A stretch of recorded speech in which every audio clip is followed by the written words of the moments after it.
Next, from the City Club of Chicago, we hear from Howard Tullman, the head of the business incubator 1871, as he describes how Chicago is being transformed into a new center of new technology. This runs about 40 minutes. It started with J.B. Pritzker and a vision of becoming the central address, the town square. We were the sort of birth from the Chicago Entrepreneurial Center.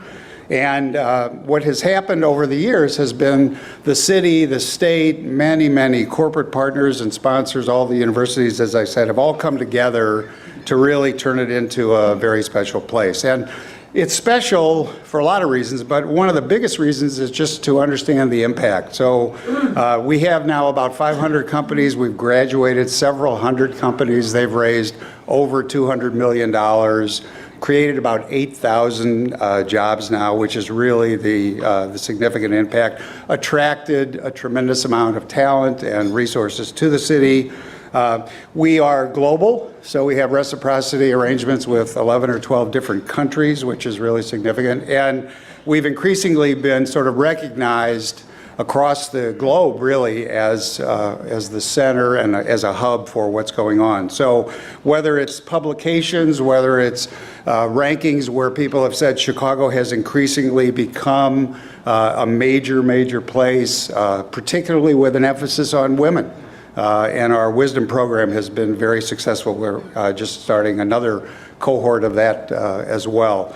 And, you know, the idea is to make it a place where we can attract capital, we can attract talent, and we can really also attract investment. And the investment returns have been really remarkable. So right now, we're ranked as one of the best places in the country to invest. And I just had someone come up and said, he came to this talk 2 or 3 years ago and ran right out and bought some stock that I had recommended. I want to say I don't recommend doing that, but it worked out really well for him. So, and you know, in publications across the country, Chicago is ranked. We're raising our ranking, and if you didn't think enough was going on the inside of the Mart, the outside of the Mart is going to be this astonishing focal point for the beginning of what's going to happen across the whole river. So we're really excited about that. None of this is possible without a team. And here's the team at the Polar Plunge. And it was frightening. Let's just be clear, it was frightening. But we expect to have way more people next year, so we're excited about that. And one of the things you learn, just like in racing, is that the world doesn't wait for you. So what's coming down the pipe? We're just about to formally announce a new incubator that'll be focused on what we call the Internet of Things, or today it's actually the Internet of Everything. This will be another 18,000 square feet at the Merchandise Mart. It's a partnership with Bosch, and we're very excited about that. And it'll be focused on all of this connectivity that's going on, and we're excited about that. You'll hear on Monday a new initiative for 1871 in the education space. And so we'll look forward to sharing that with you.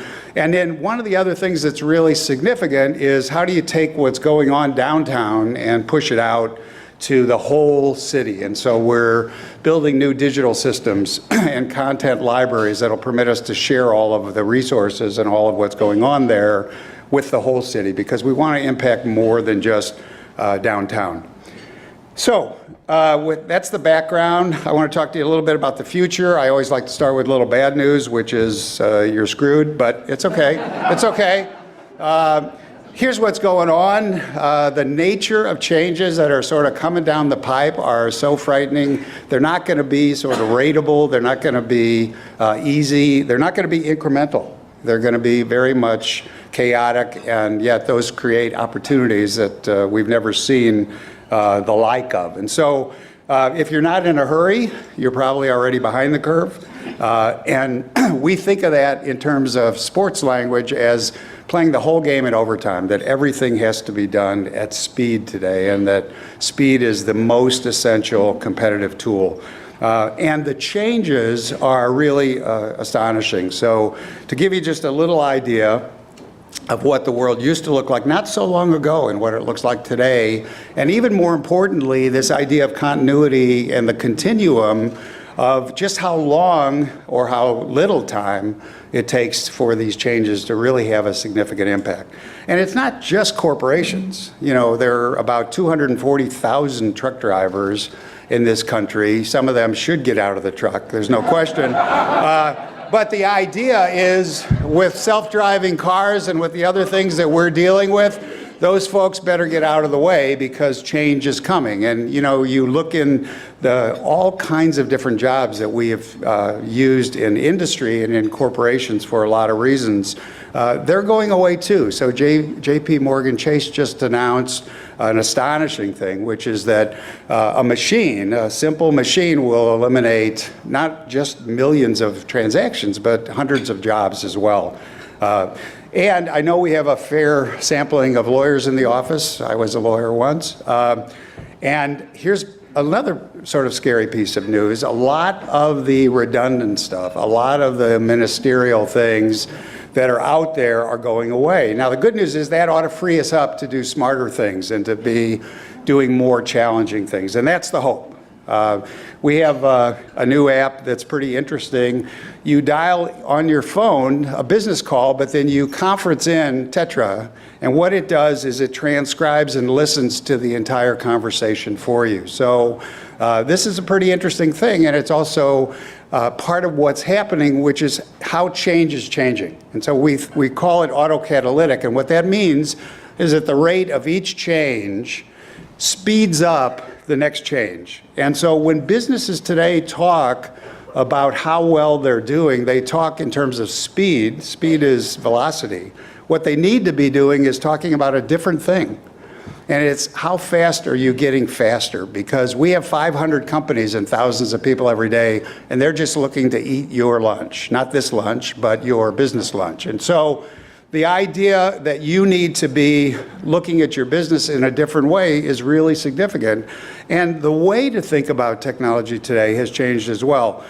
We used to say, how can I use some of these newfangled technologies to do what I'm doing better? And there's nothing wrong with that, but that's not enough.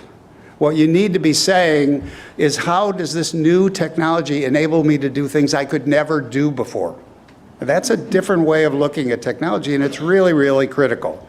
So just to give you an instance of that, today Yoda is the most 3D printed object, but to understand what's going on is to understand that 3D printing permits us to do an astonishing thing. We can make objects now that are lighter than aluminum, stronger than steel, that you could never do before because the metal wouldn't sit still while you were fabricating the pipe. But today, we can design and build these amazing things.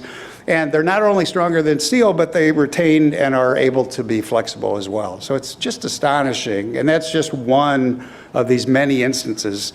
And this is not tomorrow, this is yesterday. And so when you're looking at your business, what you need to be saying is, what do I do best? What can I, by the way, get rid of or push out or outsource because it doesn't offer any value to my business? So what can I do best? What's the edge that I have? And frankly, if you don't do it, someone else will do it to you. And if there was anybody who ought to be sort of resting on his laurels, it would be this guy. And what's he worried about? He's worried about somebody coming along and taking away what he's built and the value that he's created. And so this technology thing is a pretty astonishing thing. We understand it, we're challenged by it, we're attached to it, and we're also a little bit threatened by it because a lot of our social institutions and a lot of the regulatory tools and things that we've had have not even remotely kept pace with it. So we see it as sort of the biggest baby around, and you know, it's powerful, but it's very immature. And so if this is unsettling, let me just suggest this, that it's better to be unsettled than to be history. And so we get this about change.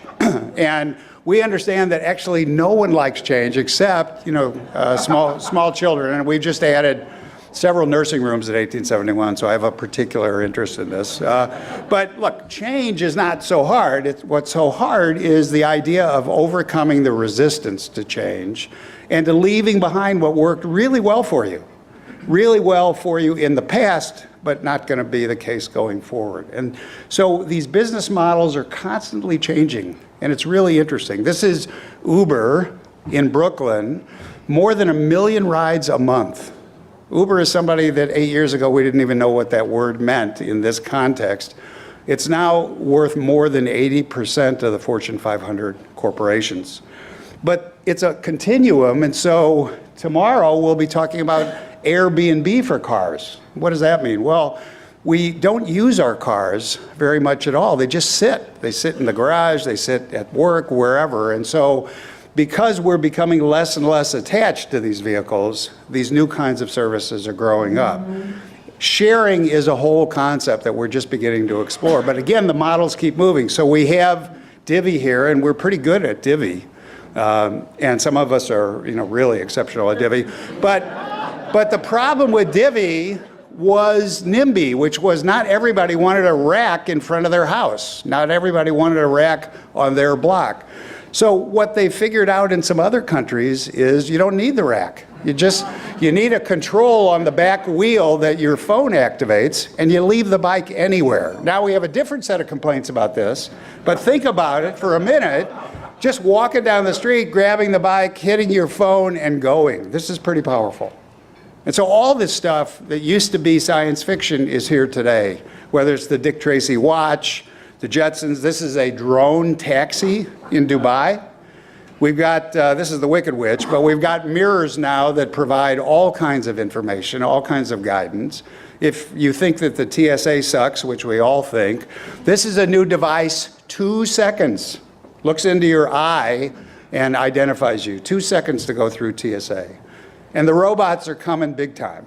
And so whether it's this guy, which either will go home on its own or follow you to work in case your briefcase is too heavy, or this guy, which will deliver pizzas and cold drinks for Domino's, or the drones, which are fairly stupid. But here's something to think about.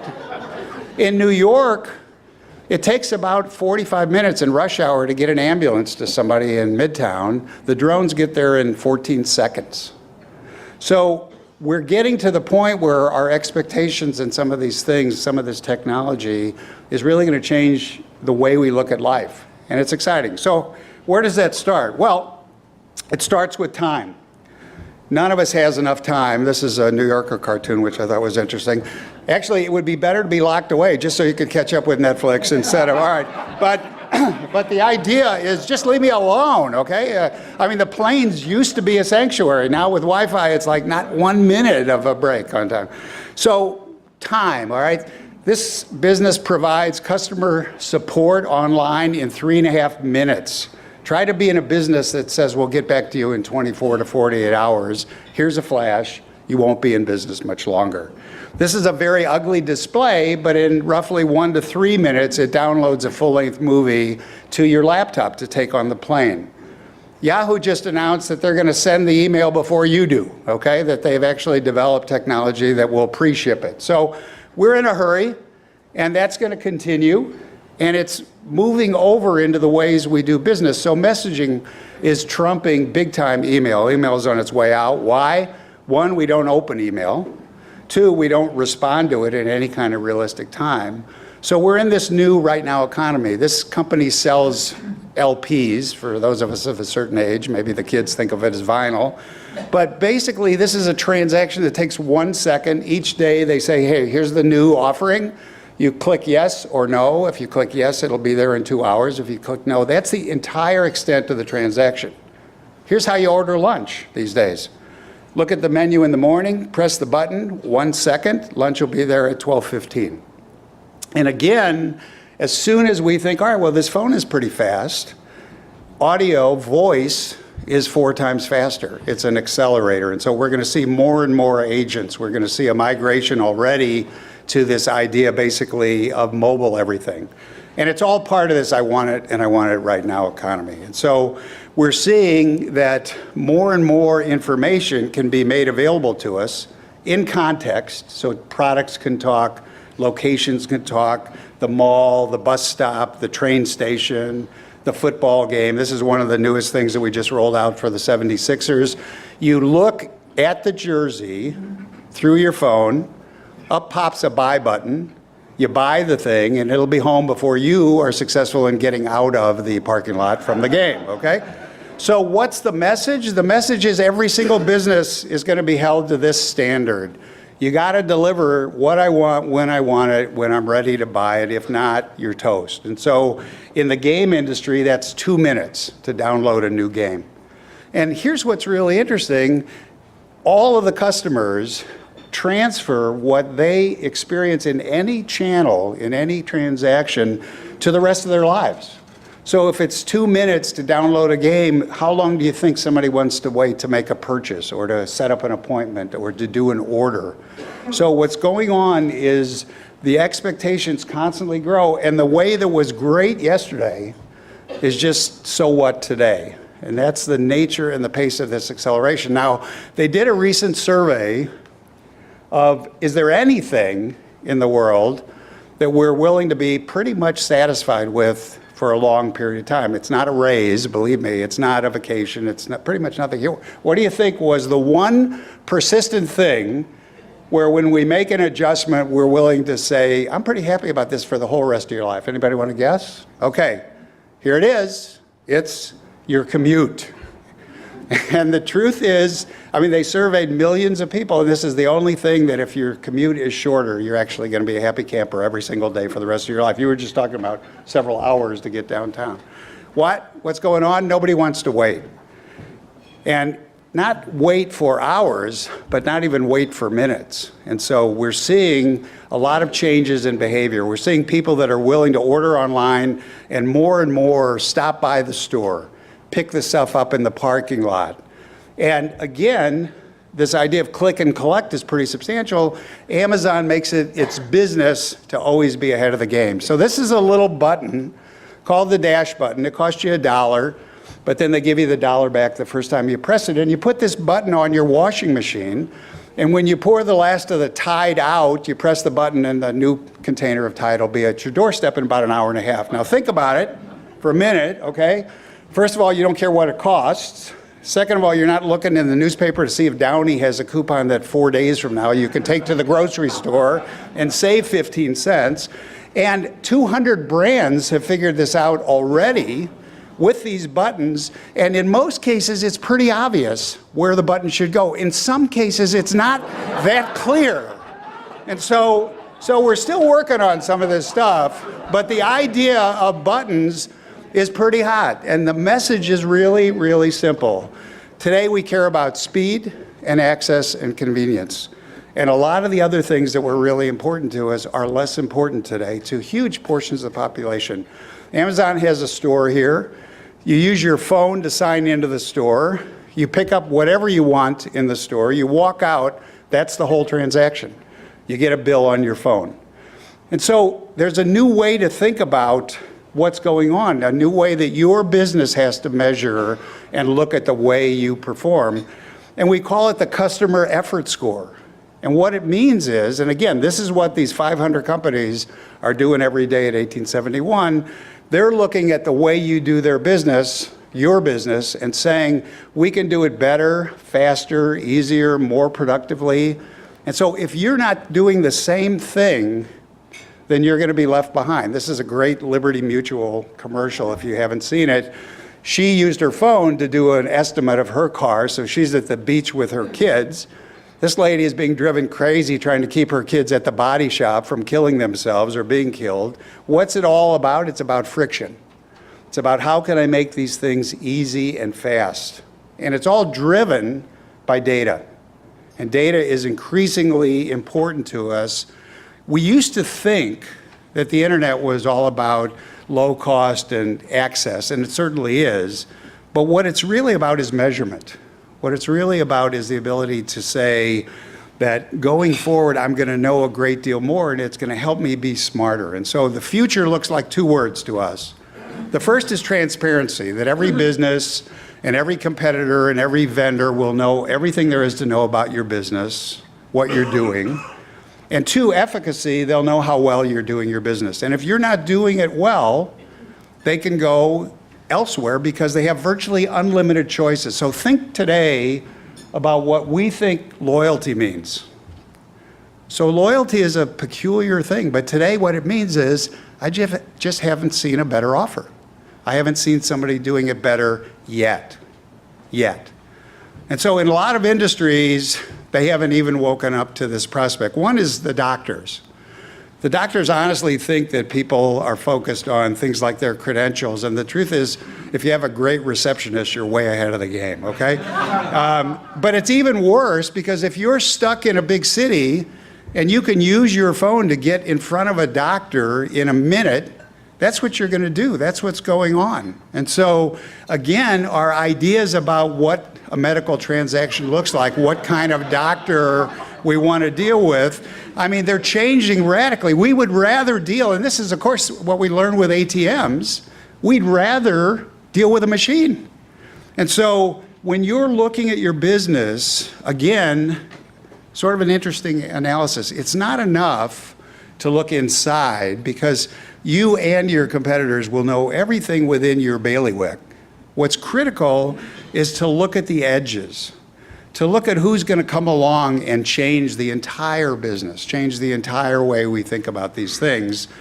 And so a lot of businesses today have good analytics, but analytics are like thermometers. And the game is about being the thermostat. It's being in control. It's being proactive, getting ahead of the curve, instead of saying, well, that was a great quarter, because that's not enough. The ball and the game keep moving.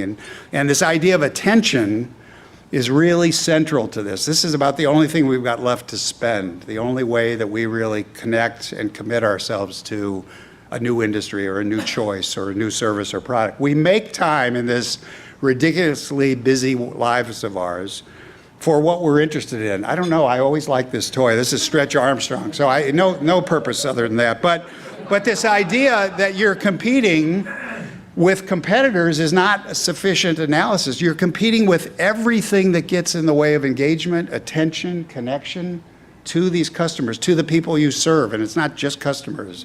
And every bit of this, by the way, is absolutely as relevant to a B2B transaction, business to business, as it is to business to consumers.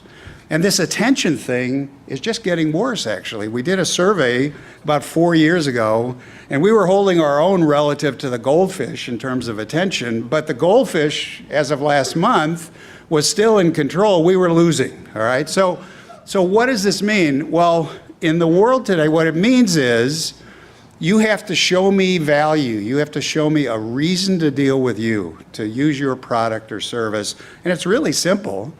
It's how are you going to save me time, money, make me a better decision maker, increase my productivity, change my status? And if you don't do that, I just don't care. And so this idea of engagement is really critical. And here's a flash. The context in which you're talking to me in this new digital world is more important than what you say. We know this as parents because our kids, no matter how wise we are, don't give a shit if they're not listening, right? So what's it about? It's about, am I reaching the right customers? Is my message getting through? And are they changing their behaviors so that I have secured a real impact? Everybody's got not enough money to go around, so you have to be smart these days. And a lot of companies are still spending the lion's share of their attention on the content, media and things, and not measuring carefully, not figuring out how do I get it in front of the right people? How do I make what we call my reach smart, okay? How do I make sure that it's engaging and timely and in the right time and place and that it's relevant and customized now? So what do we need? And where do we need it, which is everywhere, and when, all of these things. So we've got companies here, some great companies. This company used to be called Context Media, now it's Outcome Health, but they figured out that you spend more time in the doctor's waiting room by far than you do with the doctor. So if they give you information on video in the waiting room, they're actually providing a pretty real service. What do they realize? That the context is more important than anything. Under Armour is buying a lot of these fitness band companies because, again, you're very ripe. If we know you're exercising, you're very ripe for their kinds of products. And so today, if you're a traditional advertising person If you're just using the old ways of doing business, you're paying an actual penalty. It's because you haven't figured out how to engage with me, how to successfully connect with me. And the only thing worse is marketing. Marketing is so terribly troubled that, it's just not worth it because it's random. And what we have to do is engage, not aggravate people. And so in the old world of agencies, you could take 90 days and run a flight and hope that something, good worked out. And as a result of sort of not catching up with the digital world, all the big CPG companies, all the consumer marketing companies are getting killed. I mean, they're losing share to niche companies, to smaller companies, to companies that have better defined their connection to the customers. And a lot of it is driven by mobile, a lot of it is driven by digital, but mostly it's driven by connectivity. Because the kids are virtually 100% connected, but so are all of us. This is a survey we did.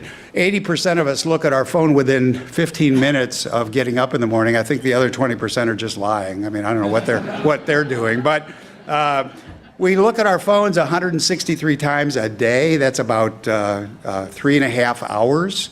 And it's not just the phones, right? The cars are connected now. I love the car guys who say, please don't text when you drive, very sincerely. And then they show you 4,000 other things that can distract you in your car. This sends a thing to your car that says, who's ringing your doorbell, if that wasn't discouraging enough. Now, what's going to happen is in Saudi Arabia, where they're going back to sort of streamlined buses. In Atlanta, they're building tracks that your car can follow autonomously. We're seeing new devices that'll help solve this issue of what do you do at the train station to get to work. And it's all driven by the fact that we're trackable now. We're creating enormous amounts of data. In the stores, we used to not know in bricks and mortar who you were. Now we know. We can see you moving around. We can see where you spend the most of your time. And it's really become amazing. We can see how effective our window advertising is, how long you stay in the store, whether you're a frequent shopper or not. And then ultimately, our phones are just the beginning of this idea of the connectivity of everything. This is one of the reasons we're opening this new lab, because the smart home is here, the smart car is here, but the devices are getting smarter and smarter. So we put these trackers on waitresses, actually on their trays, just to be clear, in the casinos to see if they were properly allocating their time, if they were serving the high rollers rather than the penny slots. And it wasn't a month before the casinos called up and said, we need these on our maintenance guys and our security guys and on everybody because we want to measure their effectiveness. And so tracking is just growing. This is what's going on now with these little things in the NFL. We've got them on the pads of the players. And let me just tell you that we're this far from not the coach pulling out somebody, but the computer pulling out somebody, saying the last couple of times he ran that route, it was slower than it should have been, he's tired. And so these machines are going to augment, not replace, but augment our intelligence. This is a phone app that lets you look through the wall to see where the plumbing and the pipes are. This is a glove that translates sign language into speech. This is a rear view mirror that watches to see if your eyelids flutter, and it'll vibrate your seat, so it'll wake you up. This is my favorite new one. This is a Tostitos bag. When you turn it on, basically what it does is it says, all right, I'm ready. Now you breathe on it, and it said, you've had too much to drink, okay? And so the idea of these devices making us smarter, helping us be more sort of accurate in our decision-making, all part of the process. Pill bottles that talk, the compliance is off the charts. This is a different kind of pill. You swallow it. We call it the light at the end of the tunnel in lieu of a colonoscopy. So, we can get glasses at home. We can test for all kinds of ailments and things. This is a chip that you implant, and it has the drugs, and you actually dose yourself with something that looks very much like a garage door opener. These are smart garbage cans, and every morning it tells the truck whether to stop by or not. It's saving an enormous amount of time and money. Really a powerful tool. And then this is my favorite. This is a wallet. So this idea of signaling you is really important. This wallet knows your budget. And as the month goes by, it gets harder and harder to open the wallet. Okay, so where are we going? All right, well, here's where we're going. Lots, and little, okay? Lots are the opportunities, little is the functionality. We've got to build businesses that take advantage of the excesses and turn them into value for everybody. And if you can make it easy for me, that'll be terrific, and if not, I'll find somebody who can or who will. So I want to just leave you with the thought of how to sort of future-proof your business. And it's not easy. But we think of it in terms of CPR. So we think that businesses today have to be concerned across 3 dimensions. The first is this idea of consistency, that you have to constantly reinforce the value proposition, the value, the message, the information to the consumer, and anticipate the fact that their demands are going to continue to accelerate. You have to make that transaction important to them, and you have to be there all the time and at a moment's notice. That's number 1. 2, this idea of all the time is significant because we're consuming at a frighteningly modest amount. The average conversation is about 32 seconds now. And so you have to figure out how to get in front of me, how to quickly deliver the pitch, how to customize it for me, how to use this technology so that it's pervasive but not invasive, so that it doesn't sort of flip over into creepiness. And then, you have to understand the nature of the connection to your customers, and it's not about, customers being locked in anymore. It's about customers every single transaction deciding whether they're getting real value, and you continually reinforcing your connection to them. So I'm going to stop, but I do want to say one more thing, which is, sorry, sir, and that is that this is Rome, and so as you know, Rome fell. We're of the view that it was because they didn't have cell phones. If they had cell phones, they would have known that they were surrounded by these other 2 very important cultures, the Mayan culture and the Chinese dynasties. We have a company in 1871 called Selfle, and what's significant about Selfle is the following, and this is just a little picture of the future, okay? Selfle is the first word in the history of man. God didn't make it, love didn't make it, peace didn't make it, to be the same word in every language in the world. How did it happen? Well, it happened because of globalization. It was upon these cultures, before they had a chance to make up their own word for it, except the French, who think it's a French word. They're just full of shit. But the idea is that's the world we're living in today. So thank you very much.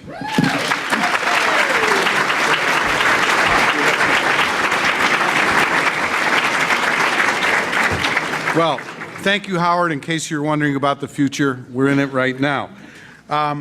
We have a couple of questions. We have time for a few.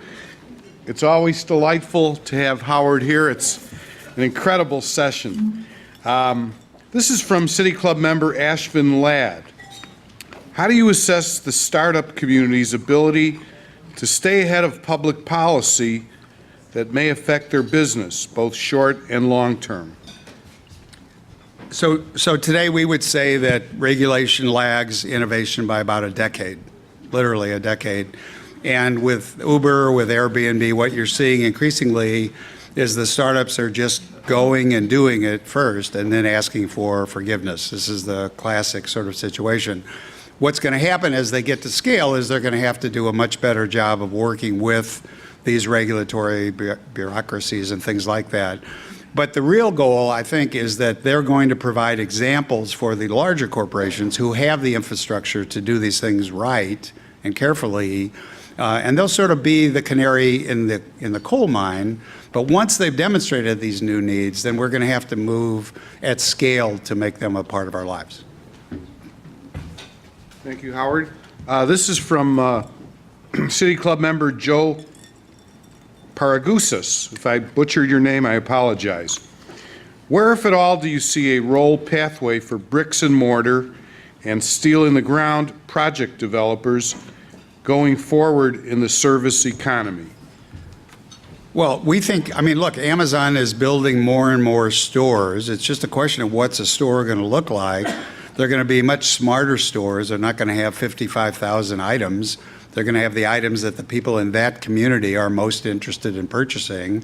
A lot of that will be shrinkage, so bricks and mortar is definitely going to change. But development and all of these kinds of things, those aren't going away as industries. We think they're just going to have to be a lot better about making smart decisions. And the good news is the technology enables that in really amazing ways. The city is deploying sensors across the whole city, and this is going to permit us to know and to measure traffic and things like that that used to be almost anecdotal. You know, you were trying to figure out the next location for your business. Now you're going to have data that's going to make that into a science rather than sort of a guess. Great. Okay, we have a couple more interesting questions here. This is from Jim Parsons. Can I just ask if there's some cannoli left at my table? Okay. Not only that, but we're sending Judy home with a care package. Barb Pollock, who's been with you for a few years, she's also going to get a care package, so not to worry. Anyhow, with all the challenges that exist in many Chicago neighborhoods, what is 1871 doing to help build a pipeline for young people from diverse and undersourced backgrounds to succeed in their careers? Okay, so now this is officially killing me because I can't tell you what we're doing until Monday. So, but on Monday, we'll be announcing a whole new initiative in the education space at the high school level to help train and excite young people to be entrepreneurs. And let me just say, this couldn't be a better time because what's changed is not only are entrepreneurs rock stars today, and smart has become the new handsome, but in addition to that, it's turned out that the other two careers that kids in high school aspire to, being a jock or being a rock star, both of those, they've started to figure out those careers suck, and that would be a big help. But what's more amazing than that is that all the rock stars want to be entrepreneurs, and all the jocks for sure want to be entrepreneurs. And so it's coming our way. This is the time for the city and for the educational sort of community to seize upon the opportunity to give these kids a reason not to say that school is the most boring place they go every day. Okay, we'll look forward to that announcement on Monday, Howard. Tom Moore, City Club member Tom Moore. How has President Trump's Muslim travel ban affected your global business? It really hasn't affected it. I know that there are businesses that are thinking about whether certain of their employees should travel right now, but one of the things that's changed is we're all using video conferencing and video technology to do a great deal more of communicating, and frankly, we've even got robots at 1871 that permit us to sort of do tours and things. So we'll see some shrinkage, but it actually is shrinkage that was unrelated really to the Trump ban. And in case you were paying such close attention to what Howard was saying, you missed certain things. We do a podcast of all of our programs, so you can catch it on the podcast. This is from Jamie Constant, who's with Morgan Stanley. He's using code. What's the status of Chicago VC? Okay. So Chicago Venture Capital is doing great. Last year we had about $1.7 billion invested in about 173 companies. The year before it was even greater than that, and we've had significant exits, several multi-billion-dollar exits. The rankings across the United States are that other than Silicon Valley, which is really not sort of in the comparative set, that Chicago is like number 1, 2, or 3 in all of these measurements with respect to venture capital. What's important to understand, though, is that capital is important, talent is important, but where we really hit it out of the park is with respect to customers. And businesses that don't have customers really don't have anything in the long run. And I apologize to Jamie for not recognizing VC, but when this professor went to grad school, the words didn't exist. It was VD okay. when you went to grad Absolutely. This is from Microsoft's Adam Heckman. What will it take for telcos to absorb the friction-free customer interaction message? You understand that? Well, I don't think it's limited to telcos. I think it's the case with respect to cable companies and all kinds of providers of service. And I think The biggest problem is that we promote away from the front door. If somebody's really good on the front line, we make them a manager, which is crazy because then we have to replace them with somebody who's not as good. And so, frontline service is going to change. One of the ways we're seeing it change is with bots, which permit people sitting at these service desks, CSRs, to do a better job of answering questions instead of saying, wait, I'll put you on hold and I'll get a supervisor, which is actually like everyone's nightmare. So using bots, using sort of decision support and augmented intelligence tools, we think will solve a lot more customer service issues at the front line, and they won't have to consume time, and that'll actually make all of those businesses more responsive to their customers. Okay, thank you. Let's give Howard a big round of applause.